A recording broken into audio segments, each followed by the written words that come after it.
It's like feeding time at the zoo. I mean, there's so many people. It's about survival, but then having a good time doing it with friends and then telling the truth about how unjust and immoral it is in this country to have all these people having to live in the situations they live on the street, including all these families that are forced with almost being on the street, that are forced with, do I pay for shoes for my kid, the rent, or the electric bill?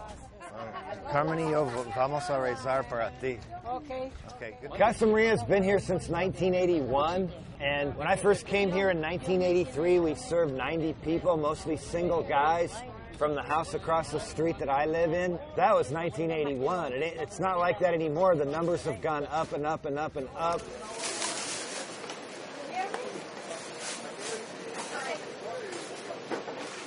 I can see that there's a need for it. I enjoy the people here. I like the people that come and unload on a regular basis. I enjoy talking to some of them for a while afterwards. Thank you. Thank you. I pick up food at Safeway store every Friday, and I bring it here. I represent St. Albans Episcopal Church.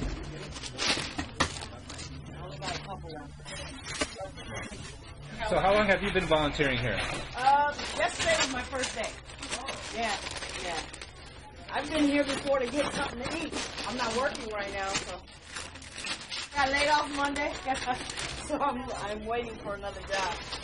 Hopefully I'm going to get a job at the Veterans Hospital. I've been on the list. I've been on the list for like 2 months. It'll come up one day.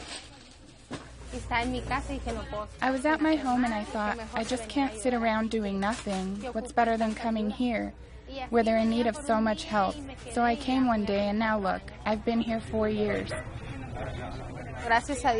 Thank God we have something to give them, but sometimes we don't have anything to give them. A lunch bag or some bread. Sometimes we just don't have anything, so we need some help, some donations, or whatever people can give. So he goes, we got to get in under the deadline. So it's like, okay. So he put his money in, and he got the technicians for sustainability in, and they all got together, and like we came up with the money to put these solar panels on.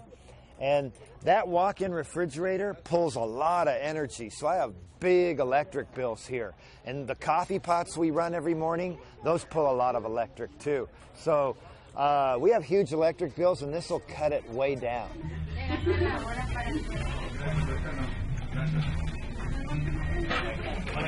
In this country, the wealthiest, the mightiest, the most powerful country that it's ever known, and people have to come here and beg from me food to feed their families, you know? It shouldn't be that way.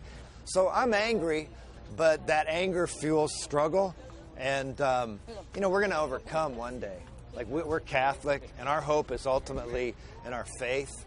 And this stuff might go on for today and tomorrow and a year or a few more years, but ultimately everybody's going to have to meet their maker and answer to if they alleviated suffering, and not just in a personal way, here's a sandwich, but in changing the system so people can work and have a job and then have dignity.